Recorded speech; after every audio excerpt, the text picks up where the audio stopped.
ऐतिहासिक लम्हा बहुत ही करीब है। जब नई संसद का आगाज होगा वहां पर कार्रवाई शुरू होगी, लेकिन उससे पहले फोटो सेशन की तस्वीरें आप लोग लगातार देख रहे हैं। पुराने संसद में यह तस्वीरें लगातार खींची जा रही हैं, क्योंकि देखिए जाहिर सी बात है, जब हम कहीं भी अपनी कोई पुरानी जगह छोड़ते हैं और वो जो हमारे दिल के इतने करीब है, वो जो लोकतंत्र की परिचायक रही, वो जिसने लोकतंत्र की परिभाषा हमको दी, हमारी वही पुरानी संसद अब पुरानी हो गई है और हम नई की ओर आगे बढ़ रहे हैं। और जब नई तरफ कदम बढ़ाते हैं तो बहुत ही उम्मीदों की तरफ देखते हैं, बहुत सारी उम्मीदें, बहुत सारे ख्वाबों के साथ में आगे बढ़ते हैं। चर्चा हम करेंगे, हमारे साथ में अजय हैं और हमारे साथ में ऋषि जी हैं, ऋषभ जी हमारे साथ में हैं।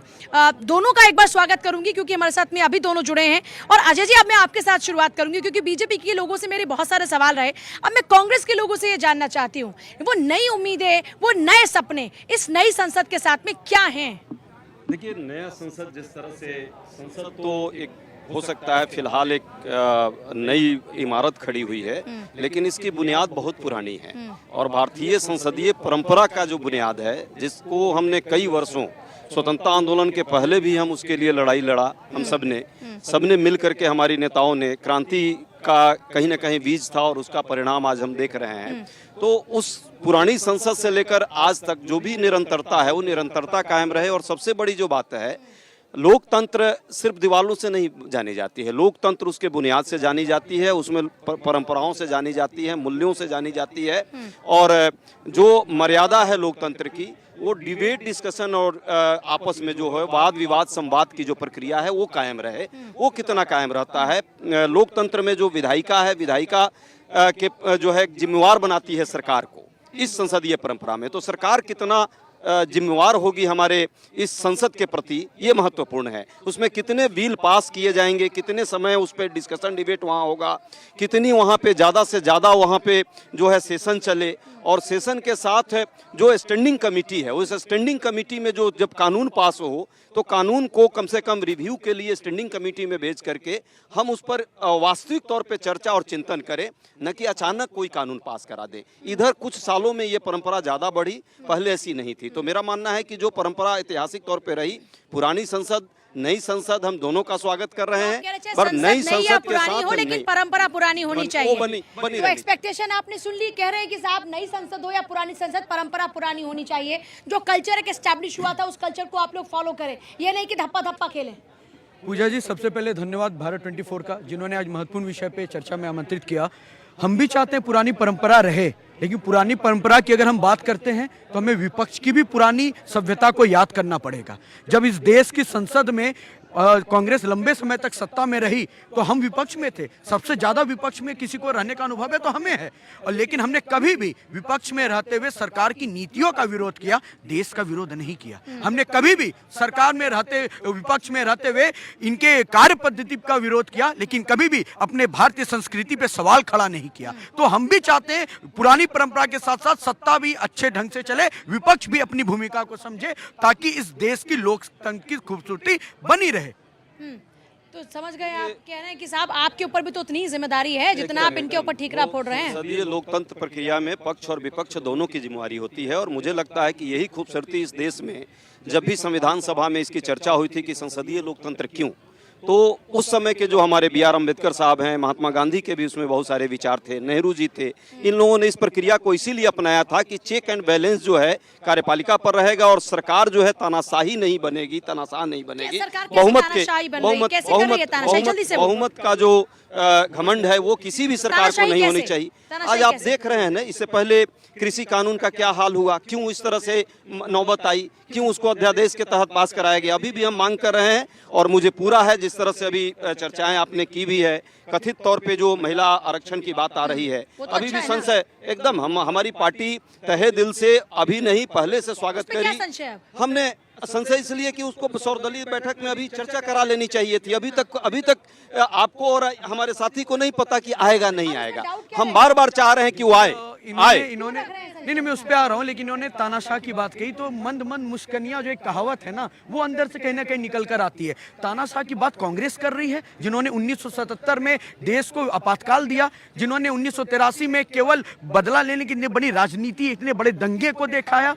क्या वो कांग्रेस आज तानाशाह की बात करेगी? और हम तो कह रहे हैं सर, आने दीजिए, जो भी विधेयक आता है हम भी स्वागत करेंगे, आप भी स्वागत कीजिए। संशय किसी को नहीं है, संशय केवल विपक्ष को है। क्या हम वापस अपनी अस्तित्व को बचा पाएंगे या नहीं बचा पाएंगे? क्या हम डबल डिजिट में आ पाएंगे या नहीं आ पाएंगे? खबर यह है कि थोड़ी देर में सेंट्रल हॉल में एक विशेष कार्यक्रम होने वाला है।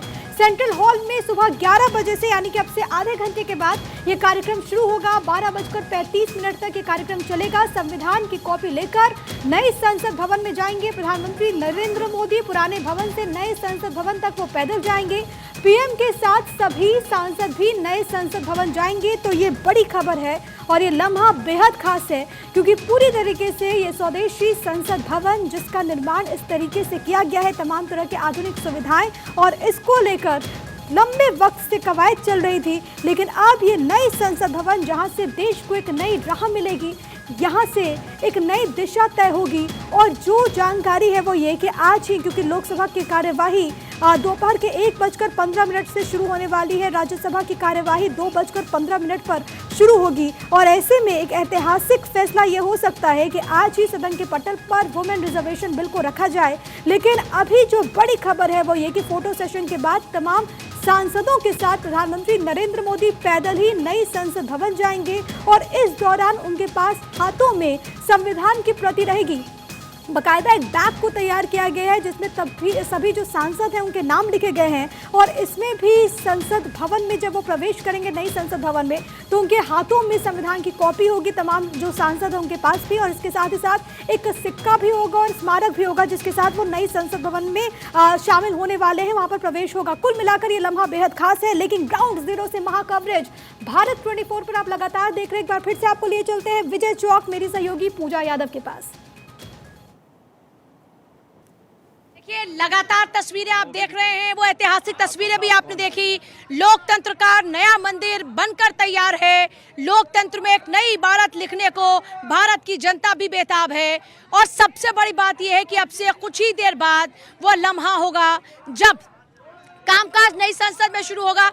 हमारे साथ में तमाम मेहमान इस वक्त हैं। ऋषभ हैं हमारे साथ में, अजय भारद्वाज जी हैं, मनीष शुक्ला लगातार है। मनीष जी हमारे साथ में अभी बने हैं। मनीष जी, क्या अपेक्षा की जाए इस नई संसद के साथ में, ये मानकर चले कि जो अब तक अधर में लटके काम थे, वो बिल जो आज तक अधर में लटके थे, वो सब पास हो जाएंगे?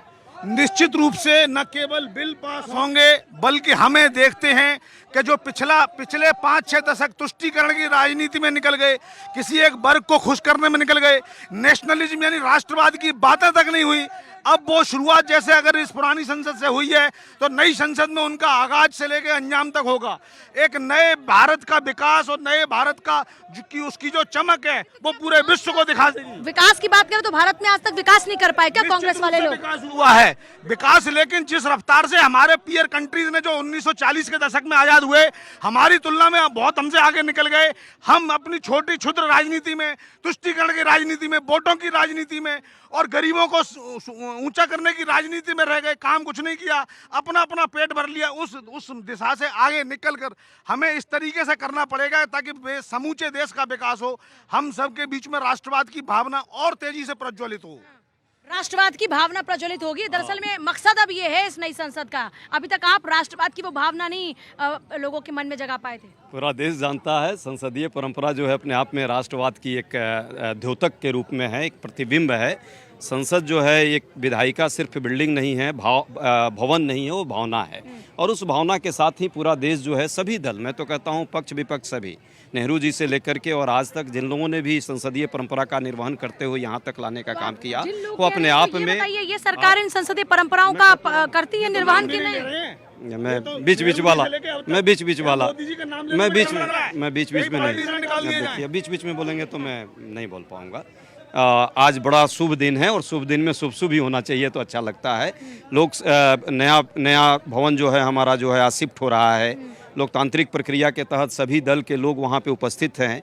प्रधानमंत्री जी ने खुद ही कल रिकॉग्नाइज़ किया कि सबने नेहरू जी को तो कई बार कोट किया, अब बाकी नेहरू भाजपा के लोगों को आपत्ति हो रही है तो मैं नहीं कुछ कह सकता, लेकिन सच है कि सबकी अपनी अपनी समय और परिस्थितियाँ थी।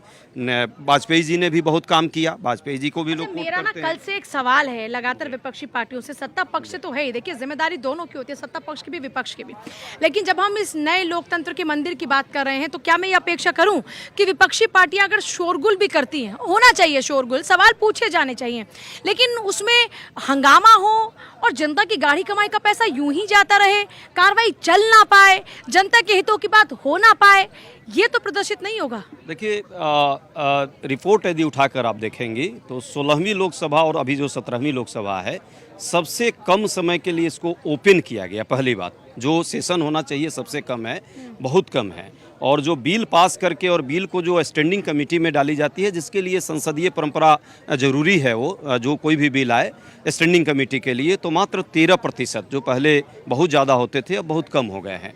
कोई बात नहीं, अभी भी हम आग्रह करेंगे सरकार सत्ता पक्ष से। और विपक्ष हंगामा क्यों करता है? क्या कृषि बिल का जो चीज़ें थी, सबने देखा कैसे अध्यादेश आया था, आपको मौका मिलेगा, आप जरूर बोलेंगे, मुझे पूरा आशा है। आप विद्वान व्यक्ति हैं, आप विद्वान व्यक्ति हैं, आप विद्वान व्यक्ति हैं, और माइक अपने हाथ में लिया है तो उसका गलत फायदा उठा रहे हैं, तो आप बोल लीजिए, आप ही बोलिए, आप ही बोलिए, आप ही बोलिए। मैं चाहता हूं कि एक एक करके बहस हो, सुबह की बहस लोग देखते हैं और आपका चैनल बहुत प्रतिष्ठित चैनल है। मेरा मानना है कि लोकतंत्र में पक्ष और विपक्ष दोनों का ड्यूटी है और दोनों को अपना संयम बरतना चाहिए।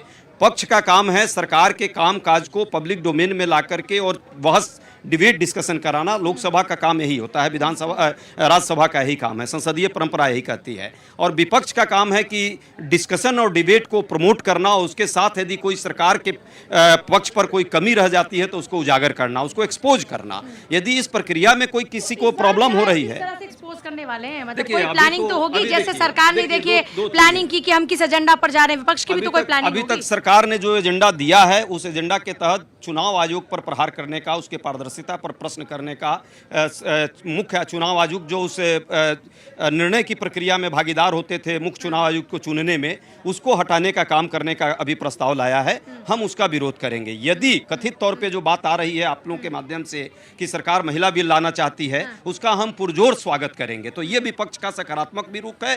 प्रजातंत्र के हित में और देश के हित में क्या होना चाहिए, हम वही बात करते हैं। हमारा व्यक्ति और पार्टी और से लेना देना नहीं है, और पक्ष और विपक्ष में कोई भी बैठ सकता है। कल आज भाजपा है, कल हो सकता है 24 जाहिर सी बात है, ये जाहिर सी बात है, ये जनता ने तय करना है। अब देखिए विपक्ष ने क्लियर कर दिया कि साहब आपकी कमियां क्या हैं। अगर आप ये चाहते हैं कि लोकतंत्र के मंदिर में वाकई अच्छी बातें हों, अच्छे कदम उठाए जाएं, तो उसके लिए आपको भी एक कदम आगे बढ़ाना होगा। पूजा जी, मेरा मानना है कि लोकतंत्र की खूबसूरती तभी बनती है जब एक दूसरे का साथ दिया जाए, लेकिन दुखद यह है कि जब हम भी लोकतंत्र की मर्यादा को मानते हुए एक सकारात्मक पहल लाते हैं संसद के अंदर, जब चर्चाएं होती है तो विपक्ष भाग खड़ा होता है। राहुल गांधी जी इनके पार्टी के सर्वोच्च नेता हैं, ये उसी संसद में एक बार गले मिलेंगे, फिर आंख मार के निकल जाएंगे, मणिपुर पे सवाल खड़ा करेंगे, जवाब दिया जाएगा, बाइकआउट करके चले जाएंगे। तो आखिर आप पे सवाल क्यों ना खड़ा हो?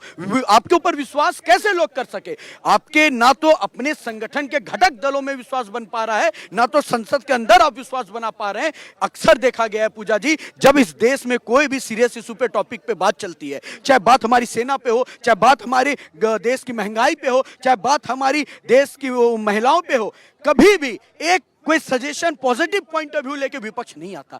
हम जहां पे हमेशा कहते हैं, हम कार्यक्रम भी चला रहे हैं कि मेरी माटी मेरा देश, विपक्ष कहता है मेरी पार्टी मेरा फेस। ये अभी तक ये तय करने में लगे हैं कि मेरा पार्टी का फेस कौन होगा। आखिर कौन है जिनके पीछे हम जिंदाबाद जिंदाबाद करें? भैया जनता जिंदाबाद कर चुकी, वापस से 24 में मोदी जी को बैठा रही है। आप इस चीज की चिंता कीजिए कि कम से कम डबल डिजिट में आ जाए तो एक विपक्ष भी हमें दिखे। कम से कम विपक्षहीन संसद हम भी नहीं चाहते सर, हम भी चाहते हैं विपक्ष रहे।